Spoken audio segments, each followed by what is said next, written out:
Bonjour, docteur Dabi Pouy. Bienvenue dans mon émission Face à Mardo. Docteur Dabi Pouy, vous êtes économiste et président du mouvement SOP Sénégal, candidat déclaré à l'élection présidentielle de février 2024 dans votre pays, le Sénégal. Dites-moi, docteur, êtes-vous un opposant déclaré à Macky Sall? Oui, Monsieur Gounou, déjà, je vous remercie de cette invitation. Et oui, je suis un opposant et, déclaré au président Macky Sall. Mais quand on dit opposant, c'est plus, je suis aujourd'hui en tout cas candidat à l'élection présidentielle du Sénégal. Et à ce titre, Macky Sall n'est pas mon adversaire, en ce sens que de toute façon, je ne le considère pas comme un candidat qui va se représenter. D'accord. Comprenez-vous ce qui se passe dans votre pays depuis quelques semaines avec l'affaire Sonko? Oui, bien sûr. Ce qui se passe dans notre pays, elle est à la fois inédite, mais sans être inédite. Pourquoi je dis ça? Parce que tout simplement, l'ancien président, l'actuel président, le président sortant du Sénégal, à savoir le président Macky Sall, a été un président qui a été élu aussi parce qu'il a été contre le troisième mandat du président Wade. Il a été le président de la non-candidature, le président du non au troisième mandat de Macky Sall. Est-ce qu'aujourd'hui vous avez la garantie que Macky Sall ne va plus se représenter? Pour l'instant, on n'a aucune garantie concernant la candidature ou la non-candidature du président sortant Macky Sall. Ce dont on est sûr, c'est que dans les déclarations officielles, depuis fort longtemps, le président sortant avait carrément dit et officiellement qu'il ne fera que 2 mandats et qu'au bout de ces 2 mandats, il va partir. Et donc, on pouvait que s'appuyer là-dessus. C'est pourquoi, depuis 2 ans, j'avais dit de toute façon que le président sortant, Macky Sall, ne va pas se représenter, ce qui aurait permis, en tout cas, de mettre en place une situation la plus saine et la plus sereine possible sur le plan politique. Or, aujourd'hui, s'il y a des manifestations, c'est parce que depuis plus de 2 ans, le président sortant a mis en place un système dans lequel on baignait un peu dans l'ambiguïté, genre est-ce qu'il se présente, est-ce qu'il se présente pas. Et c'est ça qui a amené aujourd'hui notre position, à savoir qu'il désire se présenter. Et donc c'est à lui de dire ouvertement que non, il ne va pas se présenter à l'élection présidentielle. Donc pour l'instant, jusqu'à preuve du contraire, officiellement, on ne peut pas dire qu'il va se représenter parce qu'il ne l'a pas dit. Officiellement, tout ce qu'il a dit, c'était « je ne me représenterai pas à l'élection présidentielle. Je ne ferai que 2 mandats. » Mais tout laisse à penser qu'il y avait une volonté de se présenter à la magistrature suprême pour une 3e fois. Mais, ceci dit, on n'a aucune preuve par rapport. À qui profite tout ce qui se passe au Sénégal actuellement? À qui profite la situation?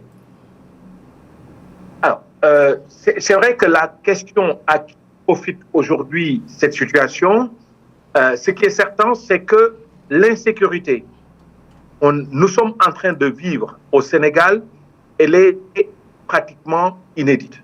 Elle est inédite et l'insécurité ne profitera pas, en tout cas au Sénégal, parce que qui dit aujourd'hui insécurité dit introduction de l'arme, c'est-à-dire qu'en fait, c'est véritablement une perte du contrôle de notre pays. Parce que dans l'insécurité, c'est là où on va vivre une situation assez nébuleuse dans laquelle les puissances occidentales, les puissances étrangères vont venir s'occuper de notre propre sécurité, c'est-à-dire qu'on n'aura pas véritablement, nous, un contrôle sur nos ressources, on n'aura pas un contrôle sur notre propre avenir. Et donc, aujourd'hui, ce qui est certain, c'est que cette situation peut profiter à tout le monde, sauf à la population sénégalaise, sauf à l'intérêt de la population sénégalaise. Il ne faut pas oublier que depuis plus de 2 ans, on tient le pays en haleine et que sur une journée, ce qui est extraordinaire au niveau du Sénégal, c'est qu'en une journée, on a eu pratiquement plus d'une dizaine de morts, ce qui est totalement inadmissible dans le cadre du Sénégal. Et ce qui est encore plus inadmissible dans le cadre du Sénégal, c'est que dans tout pays démocratique, c'est-à-dire s'il y avait ne serait-ce qu'un seul mort, il était du devoir du président de la République de prendre officiellement la parole, non seulement pour dénoncer cette situation de violence, oui, et ouvrir ouvertement une enquête et montrer à la population sénégalaise justement qu'il est préoccupé par ce qui se passe aujourd'hui et il est préoccupé par rapport à l'insécurité qui règne et qu'en tant que gardien de la sécurité, il était dans son devoir de pouvoir intervenir. Or, ce qui a été terrible, ça a été le silence totalement assourdissant du président de la République, silence qui était intolérable aujourd'hui dans un pays qui se dit pays démocratique. Justement. Et c'est la raison pour laquelle je dis cette situation profite à tout le monde, sauf en tout cas à la population sénégalaise. Qu'est-ce que votre formation politique veut proposer au Sénégal? Alors, nous, la première chose qu'on propose, c'est malheureusement, M. Gounou, aujourd'hui, depuis plus de 2 ans, la situation est tellement critique qu'on ne peut plus parler véritablement de quel programme mettons-nous en place, qu'est-ce que nous voulons pour le Sénégal.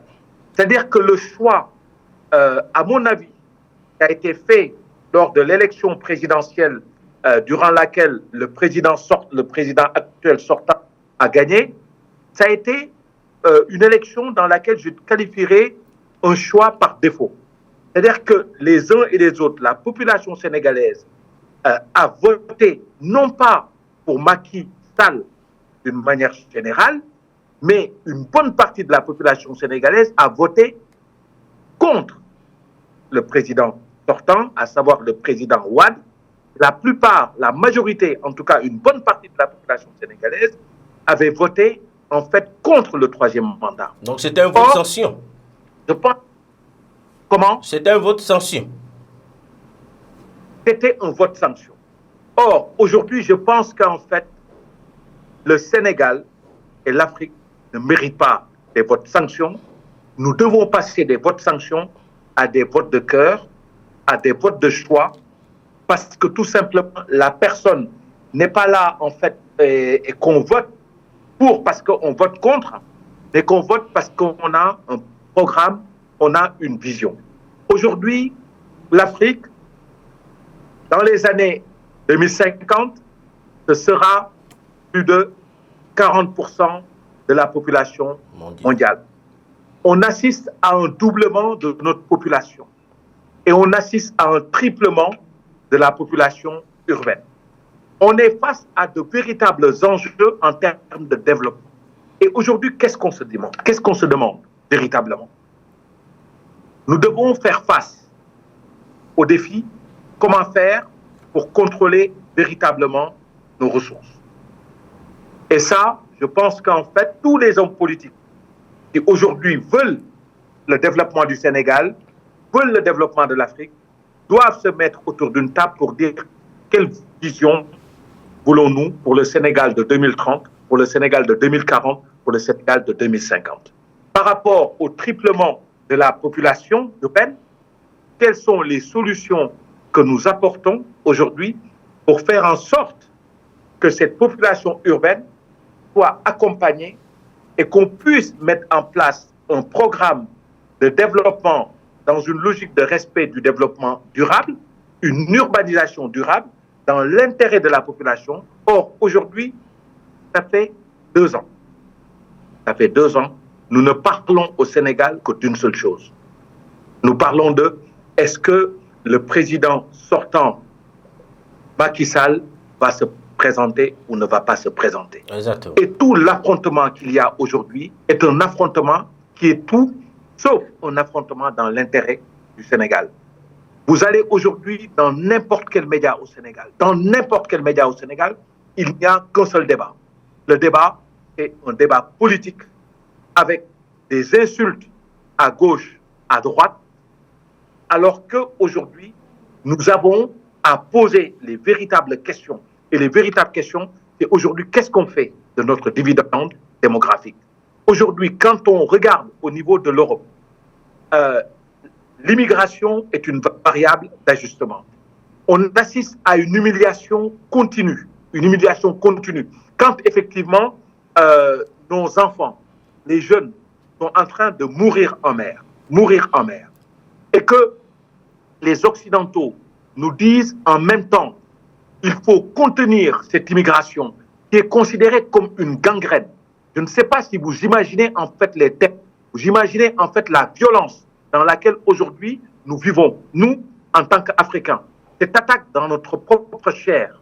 Et que par rapport à ça, on a non seulement le silence aujourd'hui des hommes politiques au niveau de l'Afrique, mais qui peut être un silence complice, mais on a en même temps une situation dans laquelle la jeunesse se sent complètement abandonnée.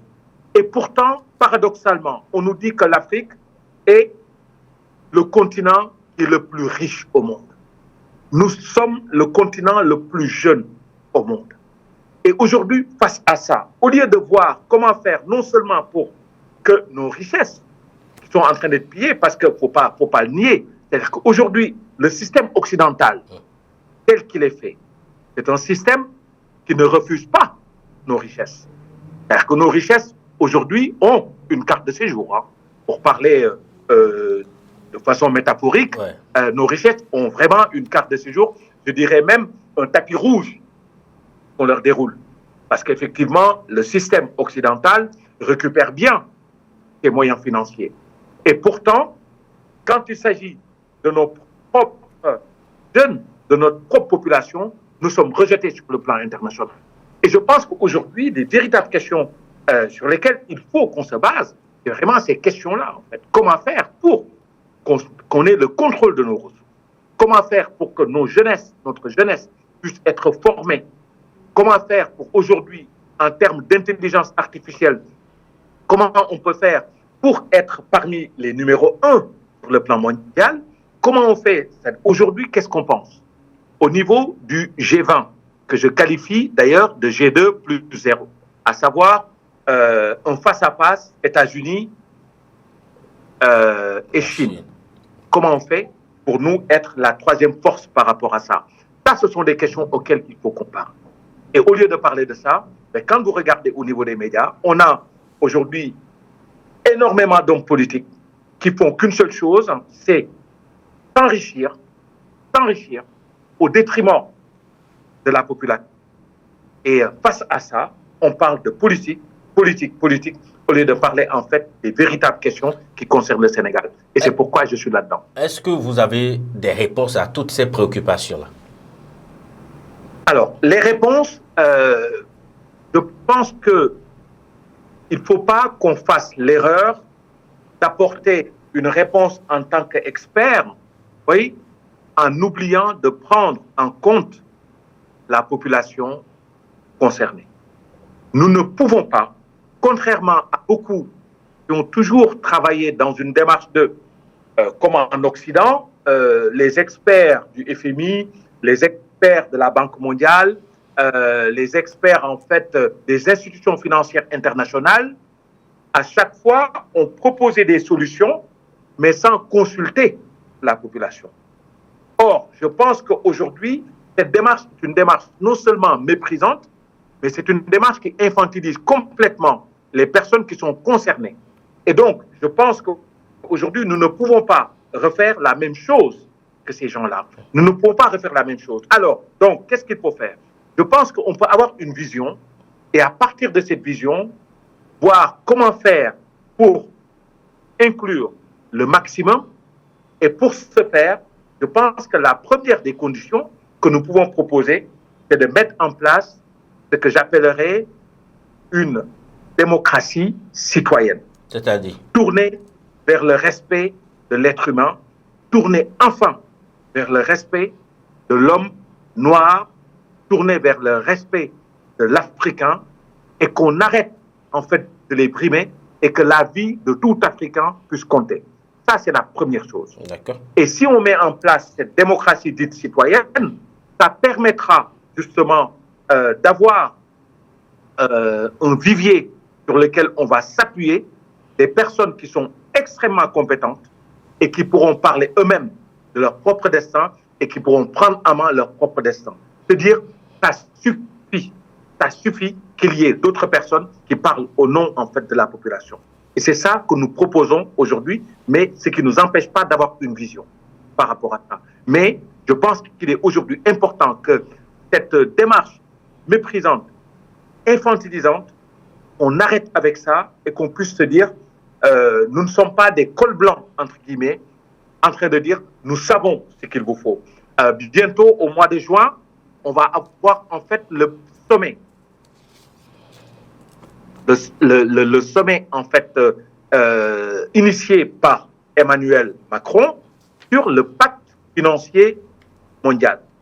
Et dans ce pacte financier mondial, une fois de plus, on va parler de la situation en Afrique, comment faire pour aider l'Afrique à se sortir de cette situation. Et pourtant, les principaux concernés ne sont pas les principaux acteurs du sommet. Et cette situation-là qu'il faut arrêter. C'est cette situation-là qu'il faut arrêter. Est-ce que vous avez l'impression d'être entendu aujourd'hui au Sénégal? D'être entendu aujourd'hui au Sénégal, dans votre pays? Est-ce que vous avez l'impression d'être entendu, écouté? Est-ce que j'ai l'impression d'être écouté au niveau du Sénégal? Oui. Aujourd'hui, malheureusement, au Sénégal, M. Gounou, oui, on est face à une bipolarité qui est extrêmement toxique. La bipolarité qui est extrêmement toxique, qui je le considère, est une bipolarité qui ne favorise pas la démocratie, c'est qu'en dehors de ce combat entre le président sortant, Macky Sall, et celui qui est considéré comme le principal opposant, à savoir Ousmane Sonko, en dehors de ces deux-là, point de salut. Et ça, est-ce que c'est bon pour la démocratie? Je pense que non. Et quand quelqu'un est en train d'intervenir sur le plan politique, la seule chose, c'est est-ce que c'est pas quel est le programme de la personne, mais c'est plus, est-ce qu'il est avec nous ou est-ce qu'il est contre nous? Qu'est-ce qu'il veut pour la population sénégalaise? Cette question, visiblement, importe peu. Ce qui est, en fait, totalement désastreux dans la situation actuelle. Et pourtant, je pense que des hommes et des femmes de bonne volonté,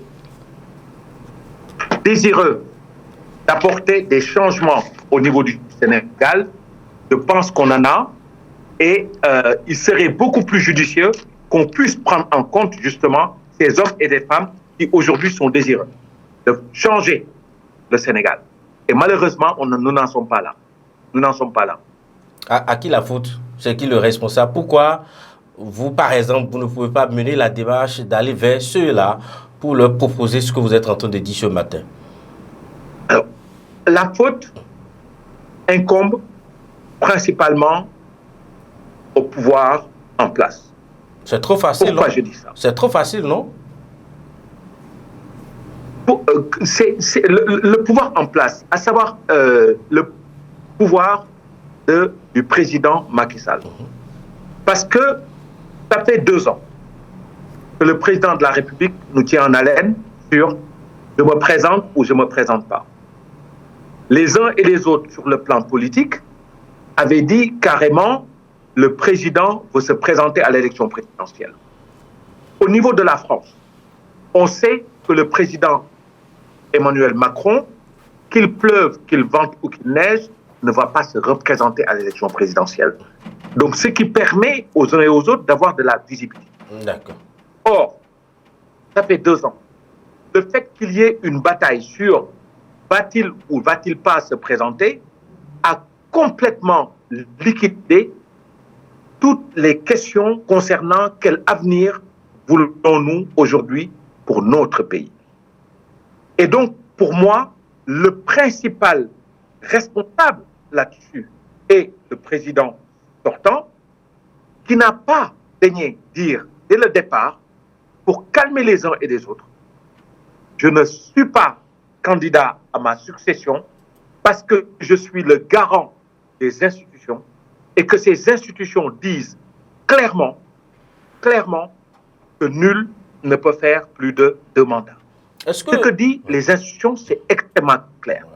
Nul ne peut faire plus de 2 mandats. Maintenant, quand dans cette situation dans laquelle nous avons besoin, nous, de créer des institutions viables, l'Afrique a hérité de la colonisation des États créés ex nihilo qui ne reflétaient pas la réalité de nos pays. Mais on s'est battu, on a continué avec ces institutions. Aujourd'hui, nous avons besoin de renforcer la crédibilité de ces institutions parce qu'un pays ne peut pas se développer dans un État fort. Or, le fait que le président Macky Sall, qui je pense connaît l'importance des institutions, puisse dire par exemple, mon premier mandat de 7 ans, si on consulte le Conseil constitutionnel, il peut ou il peut ne pas le valider, c'est une façon de fragiliser complètement nos propres institutions et nous n'en avons pas besoin. Nous n'en avons pas besoin. Et c'est la raison pour laquelle je dis le principal coupable là-dessus, c'est ni plus ni moins, sans hésiter, le président de la République du Sénégal qui s'est vraiment mis dans un silence qui est un silence en fait désastreux pour l'ensemble de la population sénégalaise. Est-ce que vous vous sentez seul aujourd'hui dans votre combat? Est-ce que je me sens seul aujourd'hui? Oui. Pourquoi je dis je me sens seul? Parce que actuellement, quand on regarde au niveau du débat politique au Sénégal, tout le débat est soit un appel à l'insurrection, ce que je ne demanderai pas, ou le débat sur le président Macky Sall ne doit pas se présenter, le président Macky Sall ne se présentera pas. Et de l'autre côté, de façon totalement irresponsable, on a les, on va dire, les supporters du président sortant sont là en train de dire juridiquement, le président de la République peut se présenter. Et donc, l'un dans l'autre, qu'est-ce qui se passe? L'un dans l'autre, on a une situation dans laquelle on a un pays qui se fragilise et qui continue à se fragiliser. Or, cette situation aujourd'hui est telle que si les élections se passent au mois de février, dans la situation actuelle, on aura encore une situation de non-choix, une situation dans laquelle on va plus choisir par défaut que choisir par conviction, parce que la personne représente non seulement quelqu'un qui est contre le président sortant Macky Sall, mais parce que la personne qui se présente a un projet clairement défini dans l'intérêt et de la population sénégalaise et dans l'intérêt de la population africaine. Aujourd'hui, par exemple, quand on parle de l'Afrique, l'Afrique est pratiquement absente du débat. Or, moi je revendique personnellement que si demain on remet les 53 États de l'Afrique noire, on les met, nous devenons la première puissance économique mondiale. La première puissance économique mondiale par rapport à ça. Et pourtant, l'Afrique est complètement absente du débat politique au Sénégal, par exemple. Docteur Dabi, ce sera ma dernière question. Pourquoi les Sénégalais doivent vous croire aujourd'hui? Pourquoi les Sénégalais doivent vous croire aujourd'hui, croire en vos discours? Alors, ce qu'il ne faut pas oublier, c'est qu'au niveau du Sénégal, on a 53% d'abstention lors des dernières élections. D'accord. Et je pense qu'on oublie cette masse silencieuse, cette masse responsable. Et je m'adresse à cette masse responsable, mais en même temps, je m'adresse à la jeunesse sénégalaise. Et là-dessus, je ne vais pas aller dans le sens de il faut que vous arrêtiez ou que vous n'arrêtiez pas en fait telle ou telle démarche. Les manifestations sont aujourd'hui une manifestation de détresse face à ce qu'ils considèrent comme une situation d'impunité dans le cadre du Sénégal. Et j'ai confiance en cette jeunesse que si aujourd'hui on crée les conditions permettant un débat serein, un débat responsable, avec des hommes et des femmes qui puissent se dire ça suffit la politique politicienne. Il faut arrêter aujourd'hui avec ce que j'appelle des professionnels de la politique qui aujourd'hui s'enrichissent au détriment de la population. Et qu'on puisse arrêter par rapport à ça. Je pense que cette jeunesse-là aujourd'hui a envie d'avoir une nouvelle race de politiciens, de nouveaux politiciens capables de dire concrètement, ça suffit. Concrètement, ça suffit. Et je pense que ça, c'est un élément qui est aujourd'hui important. Et j'ai confiance que la population sénégalaise aujourd'hui est capable d'aller dans ce sens. C'est la raison pour laquelle je me dis de toute façon, j'y crois. Et j'y crois non pas parce que j'ai confiance en moi, j'y crois plus parce que j'ai confiance à cette jeunesse africaine qui ne se laissera plus faire. D'accord.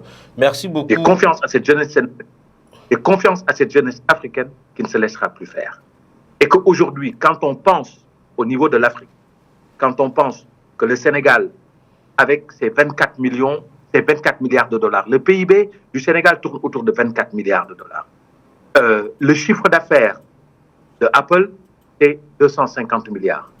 Alors, si on pense que tout seul, nous sommes capables d'y arriver sans pour autant intégrer l'Afrique d'une manière générale, nous sommes en train de nous tromper. Et je veux faire partie de ceux qui, concrètement, vont essayer d'être des forces de proposition par rapport à ça, pour dire ça suffit et ça suffit. Merci beaucoup, Dr Dabi Pouye. Je rappelle que vous êtes économiste et président du mouvement SOP Sénégal, candidat déclaré à l'élection présidentielle de février 2024 dans votre pays, le Sénégal. Dr Pouye, merci d'avoir répondu à mes questions. Amis internautes, c'est tout pour cette émission. Merci, à très vite, au revoir. Merci.